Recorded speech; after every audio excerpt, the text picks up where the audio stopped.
In accordance with our instructions, we continued toward the planet which its inhabitants call the Earth, in order to study their mode of life. The intelligent creatures on this planet call themselves human beings, and they exist in an amazing variety of conditions. All cultures, through their various religions and mythologies, provide some explanation of man's place in the universe. The group has two ways of transmitting its culture to ensure its continued existence. One way is through the natural tendency of children to imitate their elders and to learn from them. Another way is through the direct teaching of the culture to the younger generation.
Classical economics, and that's the real religion of this age, and this is the most pious religion that the world has ever known, with people worshipping the Sabbath lasting 5 days a week in great skyscraping, earth-destroying buildings and malls, and its huge power comes from the fact that it's not even recognised to be a religious phenomenon. It supposes itself to be secular, but in fact it's a very insidious religion, and is consuming the earth with a fervour that the Easter Islanders could only have dreamed of.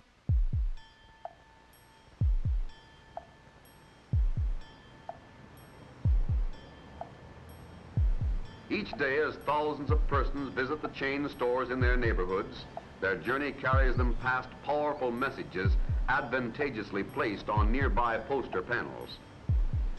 At night, as they visit their favorite movie houses, and in the day while going to and from the neighborhood drugstores and centrally located supermarkets, the local service stations, or to work in any one of the busy industrial centers, these hundreds of thousands of buyers. From that perspective, advertising becomes religious education, and it's educating people to believe that they need certain things in order to feel fulfilled and abundant, and it's just bullshit. Because in the end, I think what's going to save us is to discover a spirituality and a consciousness that doesn't need to sacrifice anything in order to live lightly on the planet. It's just that we don't want that shit any longer because we've got the real thing. But the inhabitants of planet Earth do not always welcome culture changes. There is often a resistance to anything different from the habits of the past. Julie, when I was a girl, we wouldn't have been caught dead with no more clothes on than that.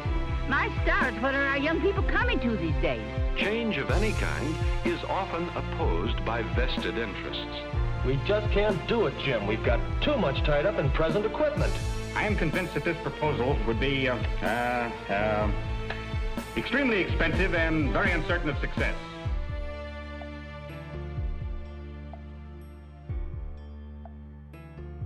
We're definitely in a trap. We're in a systemic trap, which is not just a trap by evil people who sort of planned this from the beginning, but it's actually a systemic trap. It's a trap of structural addiction where the system can't stop, because if it stops, the consequences are horrific.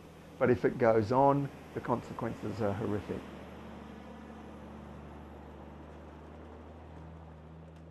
The way we have been living is over. And that means our rules and our regulations are over. All of our rules and our regulations are relative to stick frame houses that you pump heat into, and the sewage and water regulations are all about endless amounts of energy and water, wasteful methods of living. Those days are over due to population explosion and climate change and dwindling resources. Put all three of those together. You know, I don't care whether you call it global warming or whether people caused it or not, or I'm not into any of that argument. I'm just saying I'm into the unarguable aspects.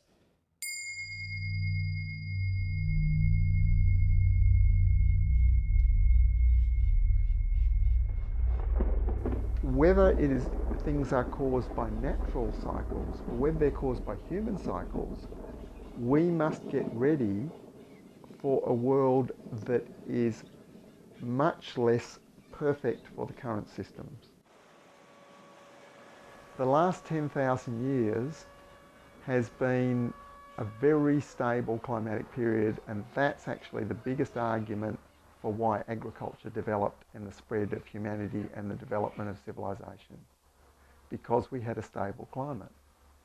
The evidence of the last 10 ice ages over the last million years is that interglacial period averages 10,000 years. So we are due for another ice age. How would industrial society cope with not the mini ice age of the medieval period, but a full ice age? And what amazes me is that the climate change orthodoxy doesn't ever challenge the skeptics on that.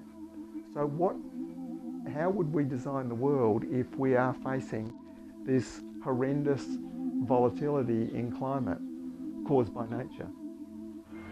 There is evidence that carbon dioxide produced by man may be altering the climate by changing Earth's energy balance. Some call it the greenhouse effect. You mentioned global warming. See, it's very interesting the way that's portrayed in the media. It's portrayed as if there's two sides. You know, we have to be objective, so 50% for each.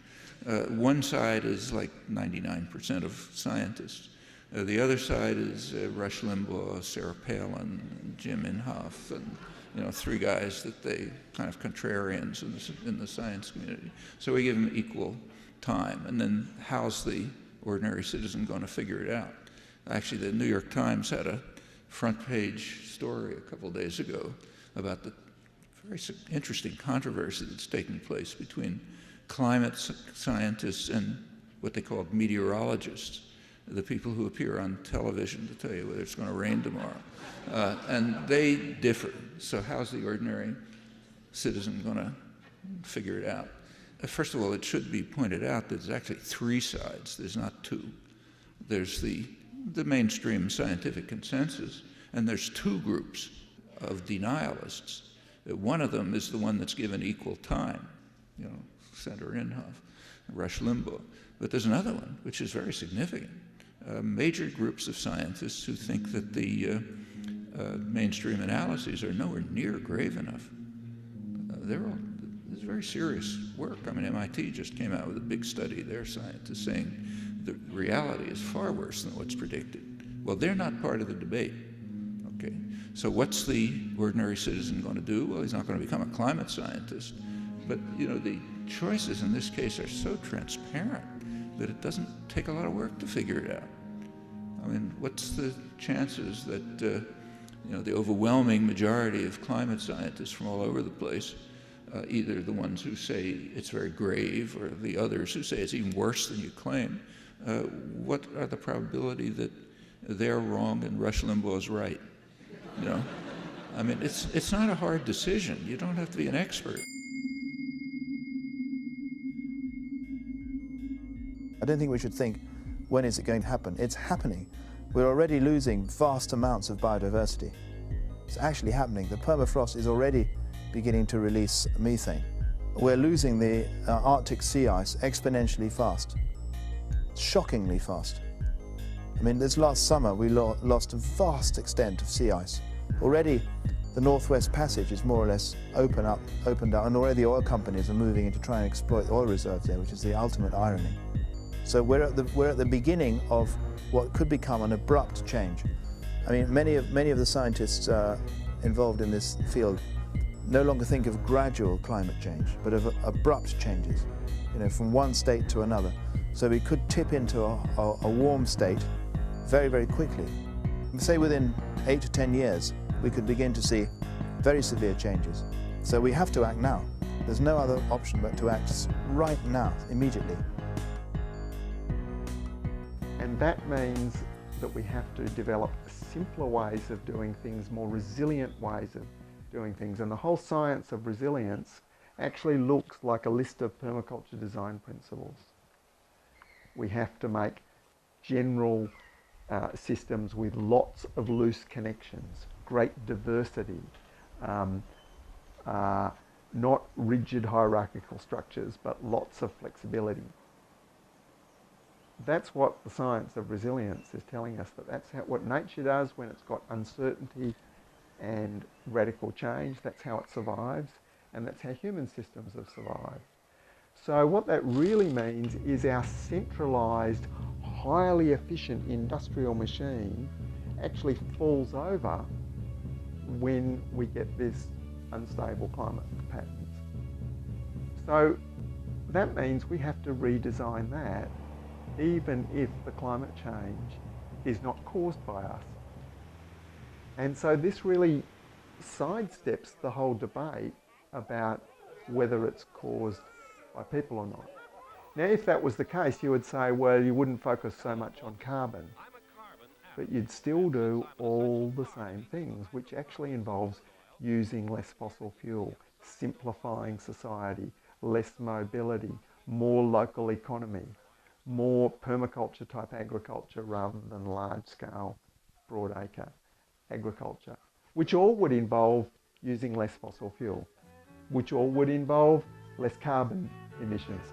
So it's all the same thing.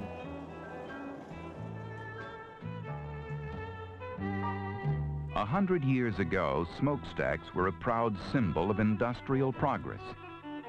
They meant jobs for the people, products in the stores. Refuse from a plant was a local problem, disfiguring only one tiny bit of land, water, or air. It seemed a small price to pay for more jobs, higher salaries, a rapidly improved standard of living. Scum in the river, but a chicken in the pot every Sunday. A stench in the air, but a car in the garage.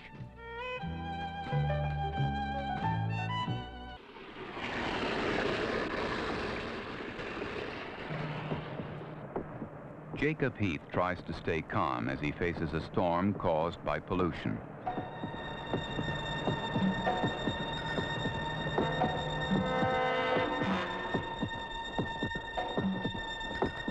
Never before had this been so directly observed. On the basis of the satellite pictures, the companies will be ordered to stop pollution from their smokestacks. In this way, satellites are providing more accurate and reliable weather information by helping to stop inadvertent weather modification. In order to regulate her temperature, Gaia has had to extract carbon dioxide from the atmosphere to compensate for the increasing brightness of the sun over geological time. If she hadn't done this, the Earth would be by now far too hot for life. And she's put the carbon in various places. It's as if she's trying to put the carbon in these vaults where it can be safely locked away out of the atmosphere. So the biggest is chalk and limestone. The second biggest is organic material dispersed through sedimentary rocks. And the fossil fuels is quite a tiny amount of that compared to those two. What Gaia has done is managed to bring down the carbon dioxide in the atmosphere to levels that are so low that plants can just about manage to live on it. Because, as you know, carbon dioxide, carbon, is a food for plants. It's a gaseous food that they take in through little pores underneath their leaves, right? It's a gaseous food. Gaia has managed to keep the CO2, bring it down as low as she possibly can without killing off the plants, in the face of a very bright sun. So if we then open up one of those vaults, take out stored carbon from the Earth's crust and burn it, we then return carbon dioxide to the atmosphere, and we make things much too hot. You could say it's good for the plants in the short term, which it probably is in the short term, but it makes the whole of Gaia so hot that it's a terrible danger for the whole biosphere.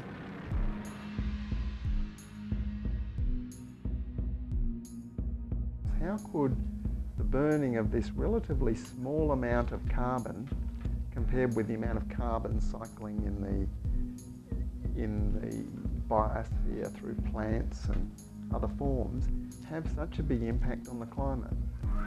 And if we understood the real power of fossil fuels, if we measured it in ways like using energy accounting, and we looked at the total budget of the Gaian system as it has been evolved over the last 4,000 million years, there's been two sources of energy, primary energy, that have allowed the development of the living planet. One is the solar energy, and one is the heat being released by the residual radioactivity of the Earth. Supposedly the sun, energy from the sun is huge, and the energy from that inside bit is not much. But when you evaluate them using the energy methodology, you recognise that this internal energy of the Earth is actually much more concentrated energy. And when properly re-evaluated, they are equal. So the energy from Father Sky and the energy from Mother Earth are actually the equal power. One extra source of significant energy, the energy from Sister Moon. The moon tide adds a significant amount to that. 4 from the sun, 4 from the Earth, 1.5 from the moon tide. 9.5 units is the total energy that created this whole system over the last 4,000 million years. As a byproduct of that, in the highly productive periods, fossil fuels were created as a little piggy bank, storing away some of that. We have dug that out of the ground and put that into the atmosphere, and the value of that fossil fuels using that same methodology is another 11 units on top of the 9.5. So we have doubled the power flow in the Earth. Should that change the climate? Totally different set of numbers. Anyone can see that a system that's 4,000 million years old has been running on 9.5 and has suddenly got a shot of an extra 11 is going to change big time. It's like the system's on steroids.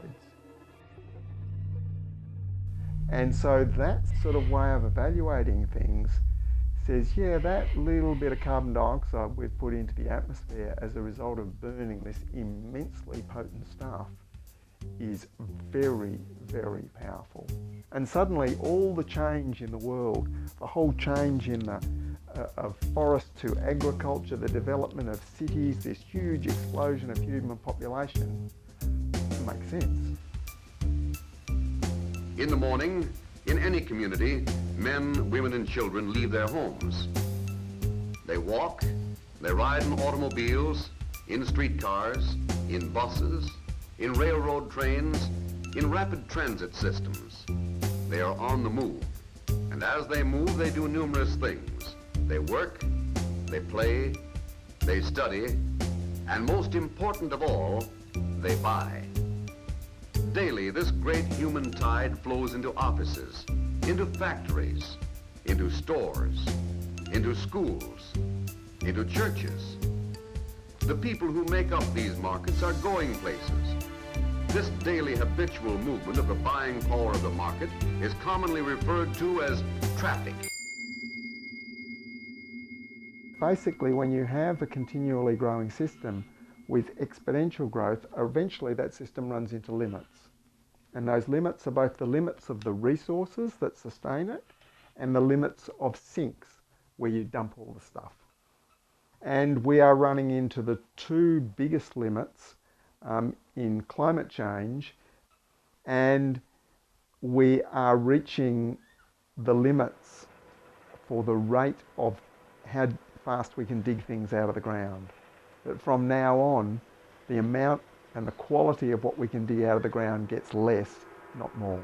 And of course the big one in that is oil, because oil is so much of the global energy use is this one resource, and it is of such high quality energy that can be used for so many things. It's really the biggest single factor that's created the cities of the world. It's created industrial agriculture, it's created the technology, and created towards 7 billion people. I saw clearly that there was a connection between the events following 9/11, the U.S. occupation of Iraq to seize its oil supplies, the second largest known reserves on the planet, peak oil, and the fact that the U.S. government was clearly aware for a long time that we were going to be facing a situation like we're facing now, both economically and from an energy standpoint.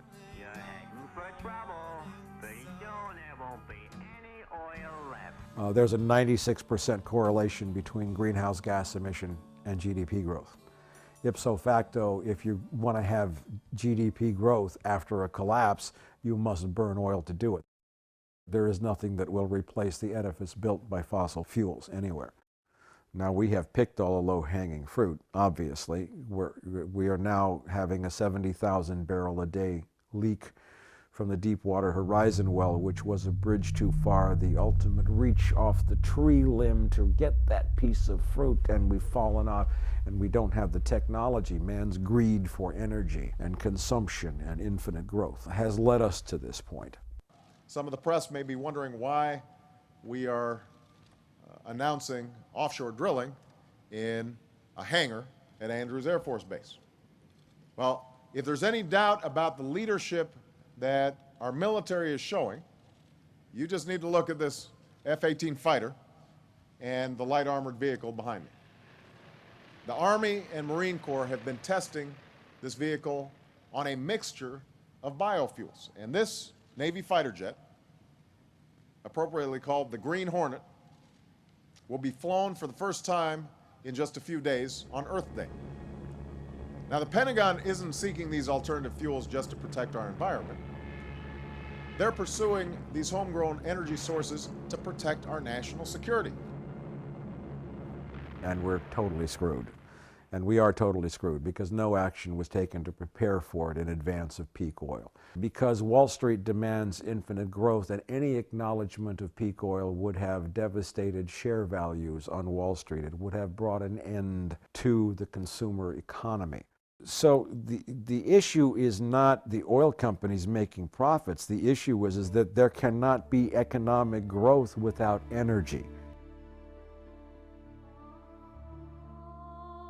One of the things that's misunderstood is that the world oil price getting over $60 a barrel and then over $100 a barrel and then getting to almost 150 was actually a major factor in producing this largest recession since the Great Depression. All of the last recessions since the end of the Second World War have been preceded by an energy price spike. By the time we're into September and October of 2008, we are well into the economic collapse, which began when oil prices peaked at $147 a barrel. I don't think anybody disputes that that was the trigger for the first stage of the collapse of human industrial civilization. And it was very clear to me then that we had passed, if you will, a watershed moment in human history then. That there was no coming back, and that no amount of bailouts or cooked books or printed money was going to reverse the inevitable collapse of human industrial civilization and a die-off of what might be ultimately proved to be 3, 4, maybe 5 billion people. If you or I were to go out and form a company and do pyramid selling, we'd basically be acting against the law. It's illegal. But capitalism does that very thing, and in doing that, it exploits people, it harms people, it causes wars, it causes genocides, it causes poverty across the world. And if we're really going to change the world, we have to change capitalism. And if we're going to change capitalism, we have to change the consciousness that created capitalism. The degree to which we can separate ourselves from that trap, I think, depends on the degree to which we can build the parallel economy, the economy of the household, the economy of the community, that doesn't depend on this debt-based money system. The economies of exchange, to do with very simple things, the gift economy, the barter economy, and slightly more sophisticated but very simple versions of the money economy, like let's trading systems, but are not linked to the national currencies that are linked to this fake notions of wealth and the perpetual need to grow. The idea that the growth of money through interest is some arbitrary thing that can just be determined, well, natural systems only grow at a maximum of about 5% per annum. So anything that's actually dependent on nature, that's the absolute limit that you could have a money system grow at. Money is useless without energy. One can't eat money. Money only is a symbol representing the ability to do work, which energy really is. So you can print all the money you want to, you can't eat it, nor can you put it in your gas tank. What it comes down to is that the oil industry has to please Mrs. Martin and millions just like her. Already today, she's used some 87 petroleum products, including the plastic bacon wrapper and the wax of the milk carton. She'll top 100 before the day is over.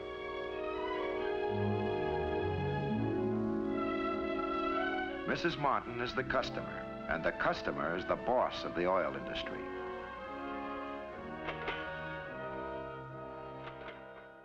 Can see how energy is an important commodity in the economy, but it's more than that. It's actually the thing that makes everything else possible.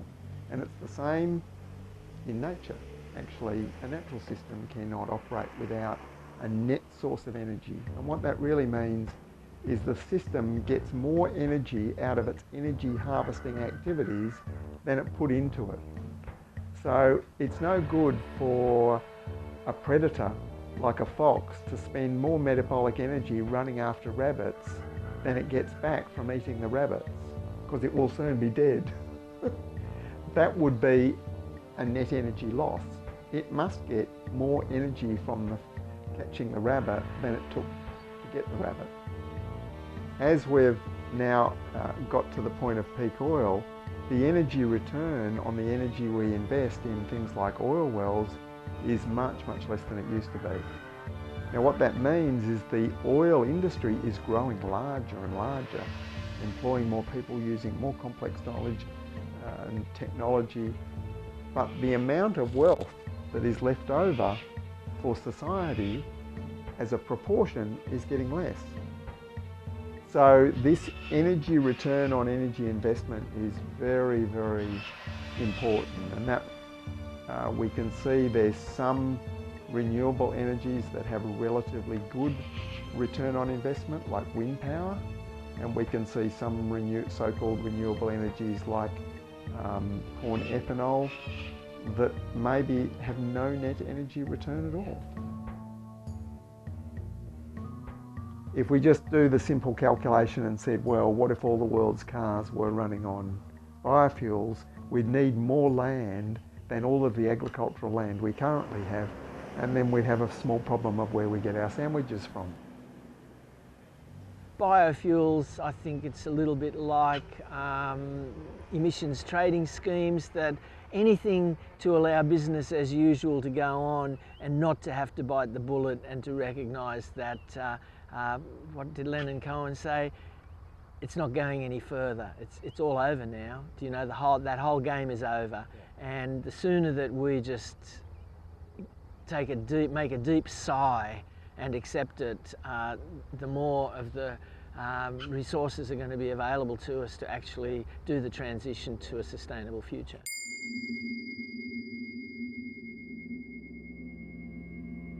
This is very much the permaculture argument, that the behaviour change and simple retrofitting of what we've got is better than trying to spin the machine faster. If we say we're going to rev up the machine to create a whole new renewable version of what we've got, then I think that was more likely to drive us over the cliff. And everyone thinks that a very low energy future means a return to the caves. But cavemen didn't have stainless steel to make tools out of. And yet future generations, no matter how severe the energy descent, will have littered around the landscape for millennia into the future stainless steel. What a fantastic thing. And, you know, okay, that's the extreme, but right at the moment we can go and get stainless steel sinks that are being thrown out at the rubbish tips and use them to make other very valuable, durable things. And that's all challenging our creativity, our use of skills. And there's a million things like that that we see everywhere in permaculture projects, this creative reuse and recycling. When you use a material, an already made material for a secondary use, you're obviously saving the energy that it would take to manufacture and ship a conventional building material. But that's not the end of it. You're also saving the money that it would take to get rid of the garbage. I was taking an engineer, a gearhead, a pragmatic person through an earthship. And he was going through it and he saw it all and he didn't say anything, it was quiet.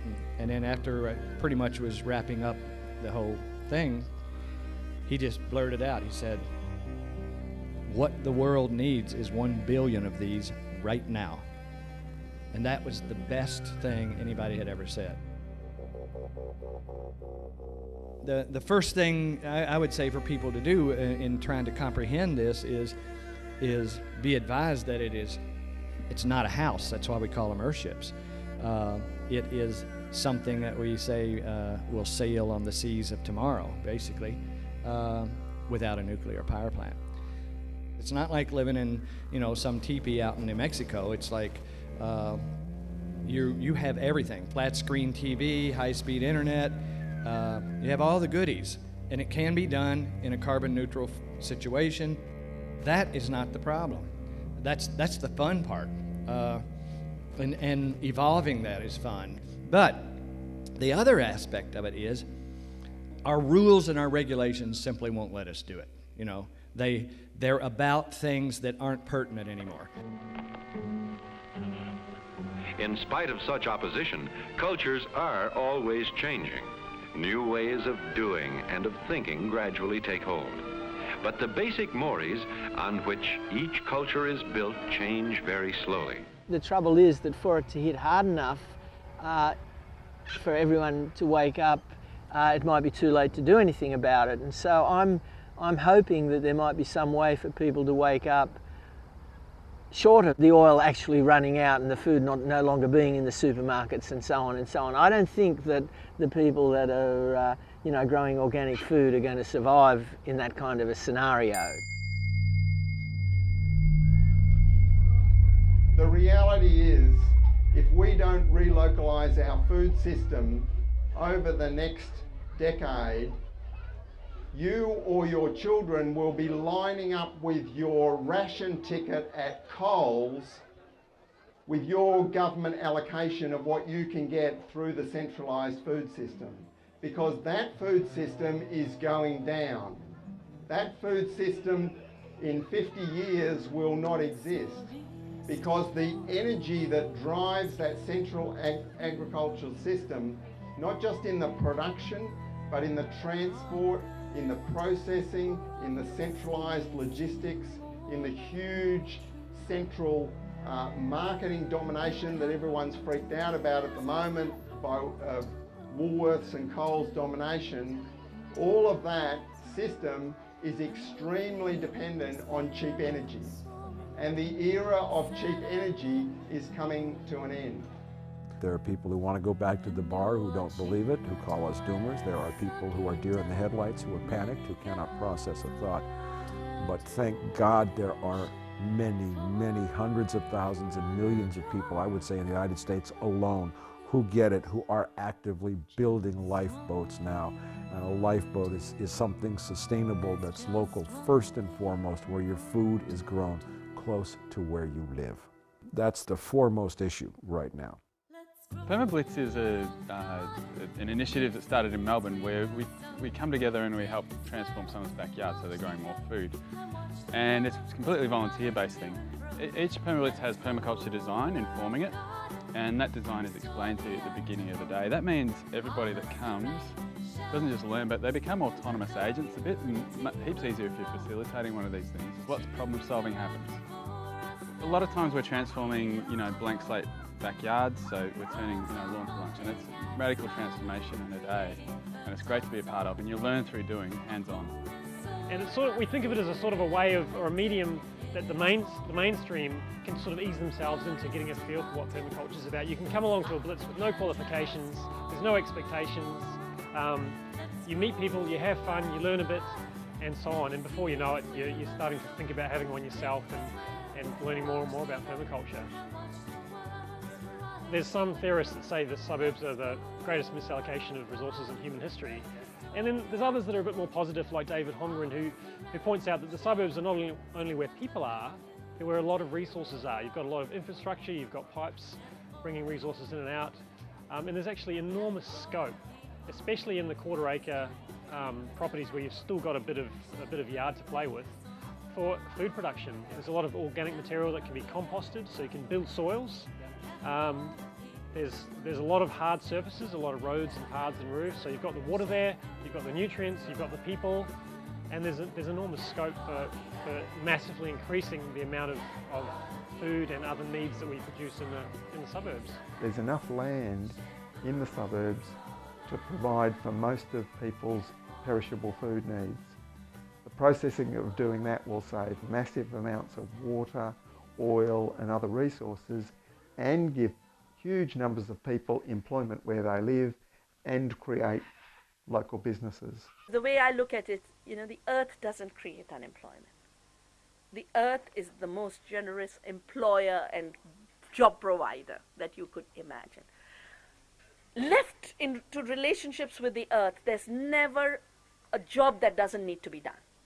Lack of work is a product of the marketplace, and the combination of the marketplace with technologies whose productivity is defined purely as efficiency if they get rid of people. What is the normal productivity analysis is output per unit input. Normal input should be resources.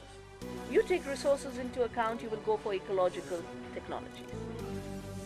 You go for resources, you will ensure sustainable technologies emerge, because you will use fewer resources to meet more needs. But resources are never taken into account in productivity analysis. Labor is the only input that's taken into account. So by definition, a technology that creates unemployment is defined as more productive. But every technology that creates more unemployment also uses more resources. So all ecologically inefficient, labor displacing, unemployment creating technologies are the ones that grow as the efficiencies of industrialism and modern organizing of life.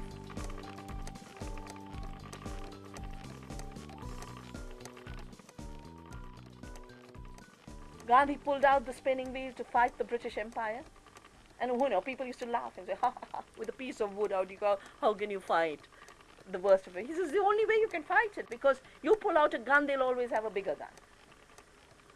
Yeah? But if they've already got the bigger machines and you can shift the system to the smaller one, you've already changed the whole logic. So the spinning wheel was designed to shift the ground, change the thinking about power and powerlessness, about beauty, about aesthetics. Because what Gandhi did was shift aesthetics from thinking of the uniform machine-made cloth as beautiful to the uneven khadi and all its variations as having beauty. He shifted the thinking from how fast textiles could come out of a factory into how much resources they sucked out of the earth. things like the enormous amount of high quality land and water that is used for cotton production in the world. We could slash by half tomorrow and have no problem of shortage of clothing. So that in itself would free up so much capacity. Of course, the largest, most obvious one is the reallocation of the budgets and resources devoted to the military. So if we look at it from that point of view, we could start the pathway down and deal with supporting 7 billion people as long as we acknowledge, as the fossil fuels go down, as we start to draw on these things and use these enormous nest eggs that have been built up, the population has got to go down. Very famous doctor in England, very famous. He said children of the third world should be allowed to die because the third world population is growing too much and it's a threat to the planet, and therefore all healthcare should be withdrawn from the south for the health of the planet. So there is this idea that, there's too many people, they should be allowed to die, because the whole thing is presented as a total biological phenomena out of control of consciousness, that we don't decide. A landless peasant was asked, why do you have such a large family? The landlord has only 2 kids, why do you have 8? And the peasant replied and said, because the landlord can buy the next tractor. All I can have is the next child. So, for the dispossessed, with no access to resources, no access to capital, the only thing they have is to sell their labor power. And then it makes total rational sense to have larger families. So it's not, higher populations are not a biological crisis of unthinking human beings who don't know what to do. Higher populations are an ecological symptom of resource equations out of balance. I think overpopulation is far less of a problem than the consumption of resources. People in Australia consume 20 times as much as some of those people in Ethiopia, and so the real population problem lies in Australia rather than in the countries where people have a lot of children. One way or another, we're facing a world of declining energy, and that inevitably over time that will lead to declining world population in some form. Not necessarily a catastrophic die-off, but when the world is running on the renewable energy from the sun and its various embodied forms, then it might be able to support maybe 1 billion people, maybe 2 billion people. Because there are 10 calories of hydrocarbon energy in every calorie of food consumed in the industrialized world, and the chart of human population growth shows that 5 billion people exist today only since oil was first used. We use oil for fertilizers, pesticides, and oil is involved in flying grapes from Chile and moving food around the world in ridiculously unproductive ways. And there is no combination of energies anywhere, I repeat, that will replace what oil does. What that means is that we have to learn to live in the way people did, not exactly the same, but using the same design principles that every traditional sustainable society that existed before fossil fuels. These are inevitabilities that informed the beginnings of permaculture, so they are not just moral or lifestyle choices, but one way or another will be the way the world is in the future. So we may as well say, let's use our creativity and use the fossil fuels that we have and the technology we have to enable and positively build that future.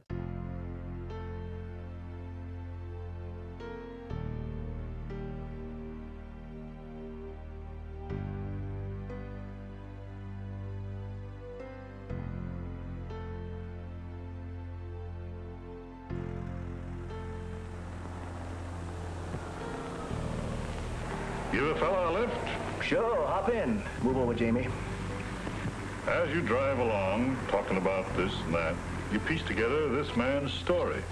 I had a good cotton farm in Alabama, Dallas County. My father had it before me, his father before him. I'd always expected my son to have it one day. Giddy up. But that's not the way things turned out.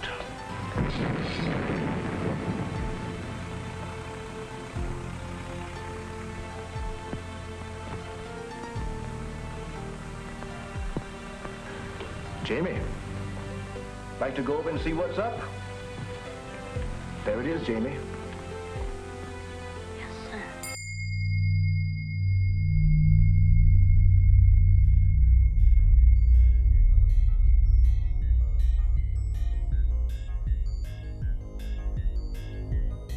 What I'm trying to do, like many others, is to heal this terrible mistake that we made in our culture around about the time of the scientific revolution, more or less, when we began to seriously believe that the Earth is nothing more than a dead machine, that the whole Earth is just there for us, that we humans are the only species with sentience, and that everything on the Earth, all the trees, the forests, the rocks, the minerals, are all there for us to exploit, that we've actually been placed here on this Earth to use the scientific method and scientific rationality to exploit the Earth merely for human benefit.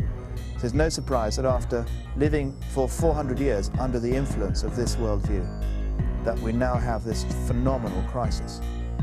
So we need an antidote to the mechanistic worldview.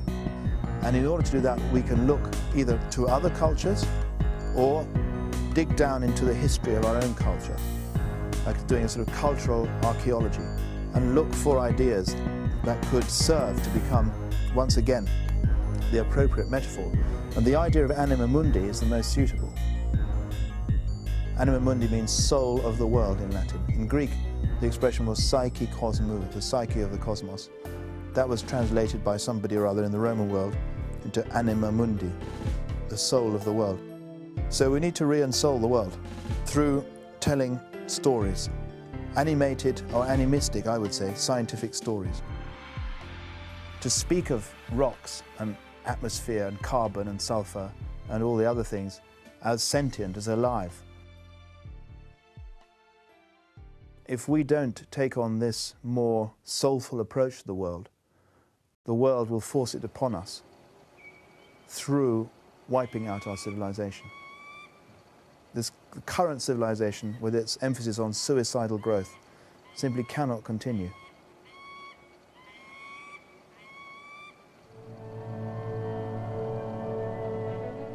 Material progress, which has given man so many new conveniences, has at the same time speeded up the tempo of his life. But with the acceleration of his existence has come a nervous tension.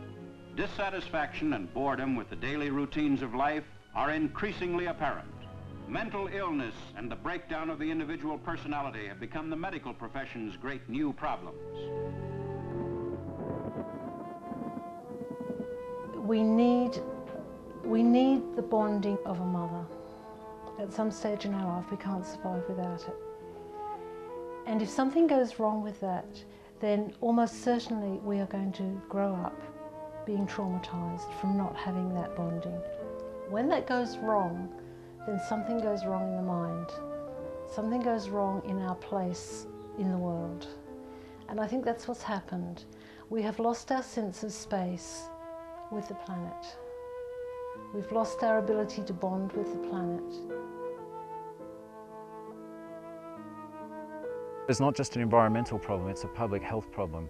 We must come to realise that we are connected intimately to the health of this planet and also to the destructive processes that we inflict on this planet. A classic example being autoimmune problems or diseases, which are on the rise. Some experts suggest that autoimmune diseases have tripled or quadrupled in the last 20 years. What is an autoimmune disease? It's a disease where the cells in the body fail to recognise the host that serves them, that they embark on an attack on the very mother that sustains them. This is mirrored in the environment around us today. Another example is diabetes, which is on the rise in our culture, particularly juvenile diabetes. This has never been seen before in the numbers that it's being seen. It's often described as a disease of starvation in the midst of plenty. That is, that there is plenty of insulin inside the human body to feed cells, and yet that source of nourishment is not getting into those cells. You could juxtapose this on the macrocosm, where 15 million children in the developing world die a year of starvation. That is, that there is food there available for them, it's just not getting to them.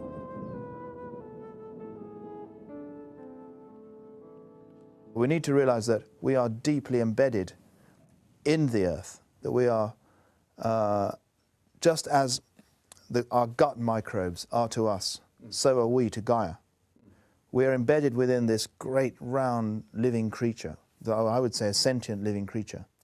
This idea that we are some kind of scourge, some kind of cancer that's destroying the earth is based on the same anthropocentrism as thinking that we're the crown of creation, that in fact we're part of the earth. Whatever we're doing to the earth is doing to herself. I think there's a big fallacy in the belief that we connect with Gaia through good, because I think we also connect through evil. When you cut at the coal face, it's an absolute connection with the earth. When you subject your body to something like asbestos, isn't that the bonding of the body with the earth? So the other way of seeing this is nothing we do, no matter how destructive it is to ourself or to other life, we are still not outside of the cage of Gaia. It's as if in science, we've just discovered a sixth kind of life, which is life at the level of a whole planet, a new kind of living being, a planetary being, and we are deeply immersed in her.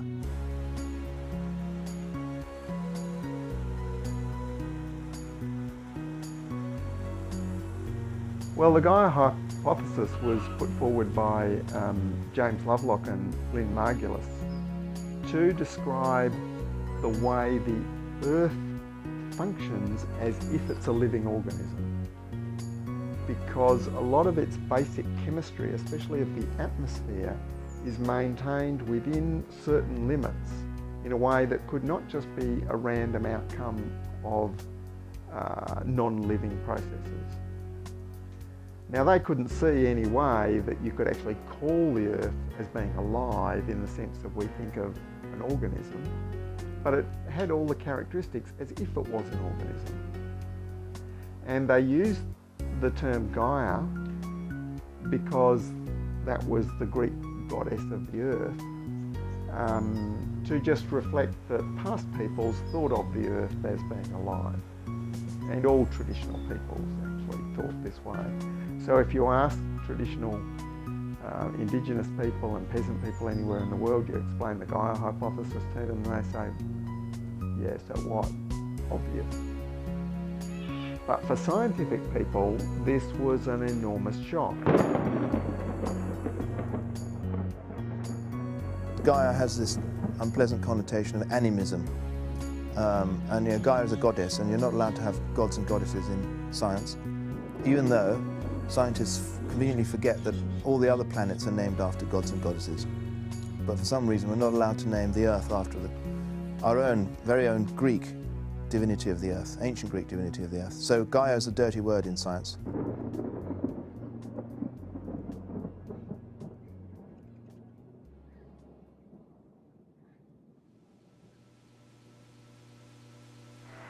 In the beginning, the void, the darkness, then light, then life.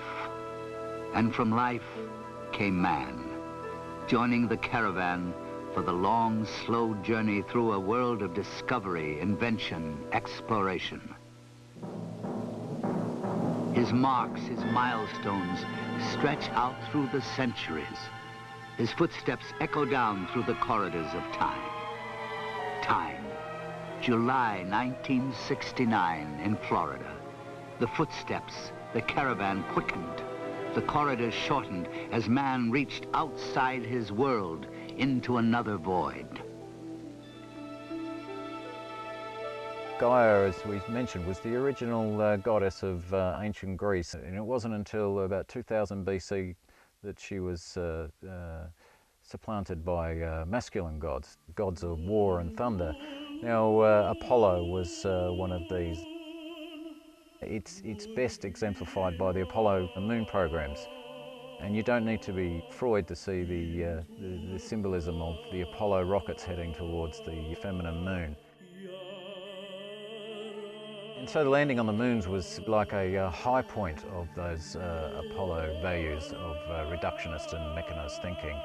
And indeed, both Carl Jung and James Lovelock see it as a defining moment in human history when, for the first time, the collective unconscious, or Gaia, could see itself in its totality through the eyes of the astronauts looking back from the moon to a whole planet Earth, a single super organism.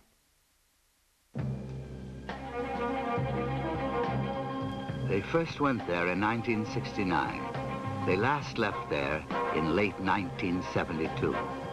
Between the beginning and the conclusion, they came to feel, to dimly perceive what it was all about, to come to a perspective on the meaning of it all. It's not just that we live in such a miraculous universe, but that if we really understand it, that's who we are, that we are that universe at the moment when it's become complex enough in the form of the human species to look over its own shoulder and see the incredible road that it has travelled, and the jaw of the universe drops in awe and wonder at the miracle of the whole thing. If the human being does have a special purpose, that purpose is to bring consciousness itself to the earth. That is, to be conscious of consciousness, that Gaia would be viewing or understanding herself through our consciousness. I'm going to step off the limb now.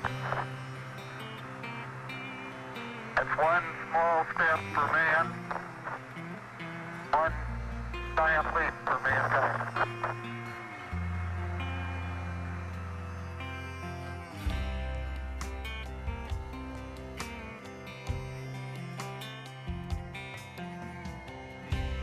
Thought I saw you, but it seems it was a trick of the light.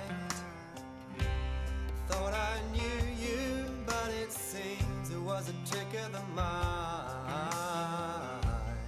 What happens when light strikes an object is not what Newtonian physics says it is. Newtonian physics says when photons strike a surface, they bounce off. And the photon is fundamentally unchanged. You see, it's the billiard ball view again. Actually, that's not what happens. What happens is when a photon strikes a surface, it's absorbed by the surface.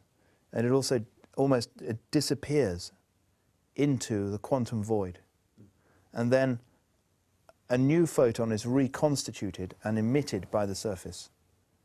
So that's what happens with reflection. So imagine that a photon is striking a green tree. Lots of photons are striking the tree. Then the photons are going deeply inside the tree, maybe beyond the tree into this quantum realm, where perhaps they absorb the very essence of treeness itself. And then this essence of treeness now saturates the new photons that are emitted. The new photons are actually tree photons, and they're vibrating treely, if you see what I mean. They then go into your retinas, where they transfer that treely information, or that tree sensibility, into your whole organism, and so you become tree yourself. So in this sense, light could be a form of communication, deep communication, like glue almost, that glues us to the world, and is a channel for meaning between different beings in the world. Thought I saw you, but it seems it was a trick of the light. I thought I heard your bitter voice crying out in the door. The sound echoes in my ears even when it's gone. Deep ecology is a philosophy of nature that is looking at the psychological or spiritual dimension underlying the environmental crisis. And the term was coined by Arnie Ness, the late Arnie Ness, who was Professor of Philosophy at Oslo University, and he saw that the fundamental level of the environmental crisis is the illusion of separation between human beings and the rest of the natural world, and that this stems from anthropocentrism, or human-centeredness, the idea that human beings are the center of everything. We are the crown of creation, the measure of all being, and the world consists of human beings on the one hand and resources for human beings on the other hand. So it's seen as some kind of a pyramid with human beings on the top. Whereas Indigenous people and the science of ecology recognise that a better metaphor is a web with human beings, just one strand in that web, nothing special, and as we destroy the other strands, we destroy ourselves.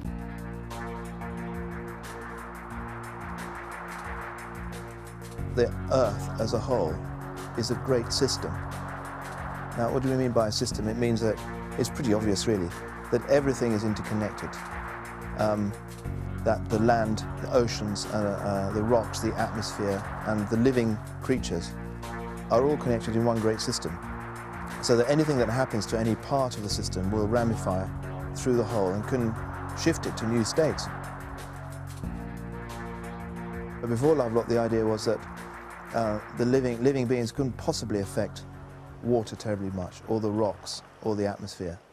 They had to adapt to these things, but they couldn't really influence them very much.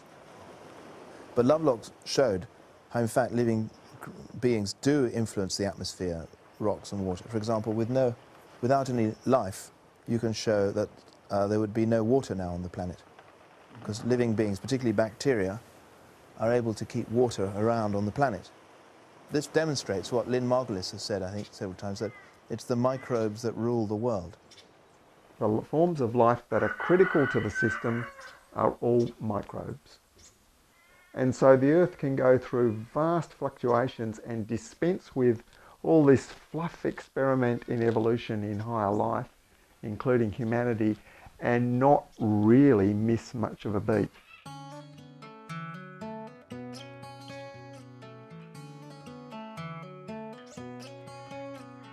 Gaia is a very interesting name.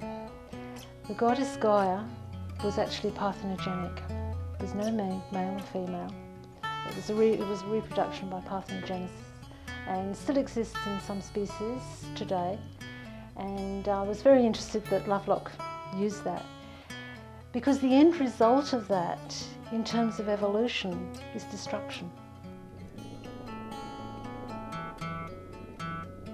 If we were to look for a reason in all of this, I mean, apart from the fact that the universe itself is a very violent place as well as being a very loving place, and that whole galaxies explode out of existence, and volcanoes and tsunamis and all of this is part and parcel of it, the interesting thing is that evolution takes place in spurts and bursts of creativity, and these spectacularly follow extinction spasms.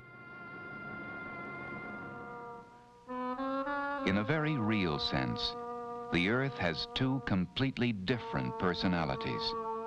One temperament seems calm and benign, well in control of the forces locked within the Earth or playing around its biosphere.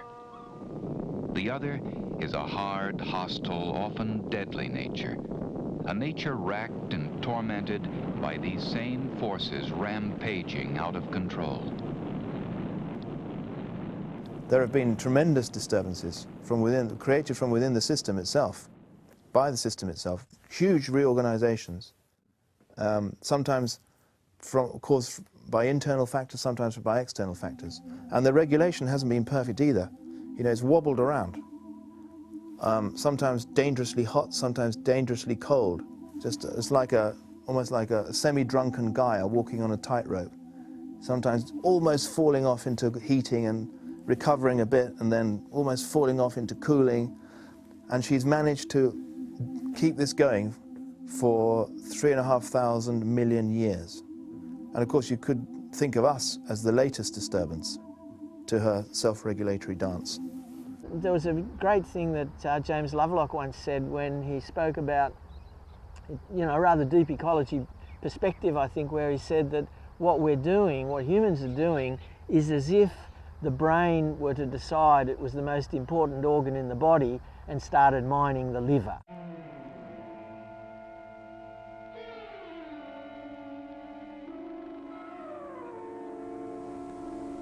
Whether persons belong to a primitive tribe or to a complex civilization, they know fairly well what life has in store for them, because their culture has marked the way. These cultures are vastly different from each other. The kind of land in which the culture exists plays an important part in shaping its pattern. Biological characteristics may account for some of the differences between cultures. But the main reason why there are so many different kinds of culture among the people of the earth are the differences in their historical experiences. Despite these differences, there are many universal problems faced by all people, which their different cultures solve in their own ways.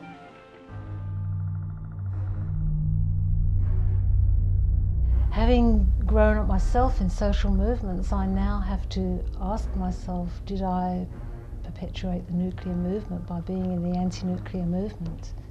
And yes, you do. You do. Because wherever you've got the subject, you've got the object.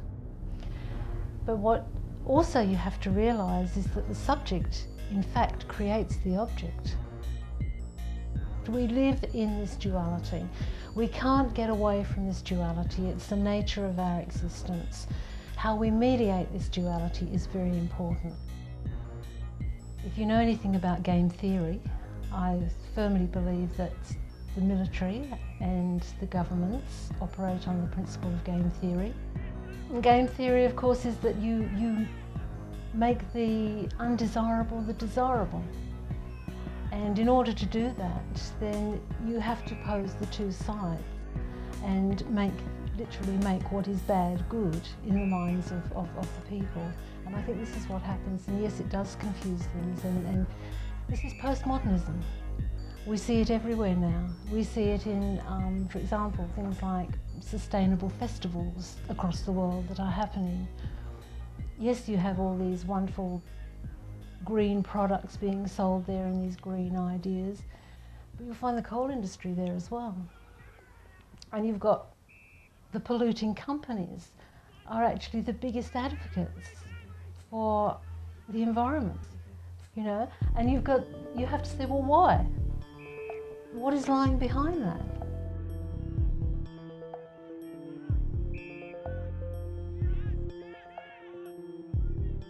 If Gandhi pulled out the spinning wheel to fight the first industrial revolution and all its associated colonizations, then today's spinning wheel, what is today's spinning wheel? Today's spinning wheel is the seed. We get it for free from nature. We have evolved it through our collective intelligence. We need it for our survival, and we are not going to obey intellectual property laws that reduce it to being the monopoly property of corporations.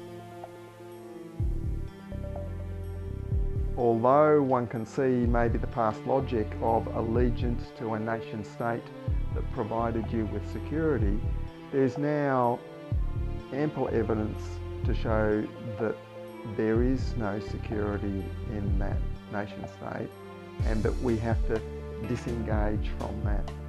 In a way, it's the old principles of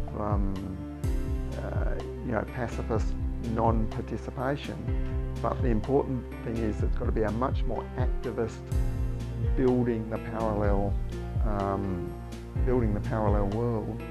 And I think there's hope in what happened to some extent in the decline of Rome, that we can see as Rome went through its various horrendous crises and sort of various systems fell apart, that actually as the empire unravelled, conditions for ordinary people actually got better, because they weren't any longer having to support the huge taxation burden to maintain the extended armies and all of the infrastructure. And there's ample evidence to show that to some extent life actually improved.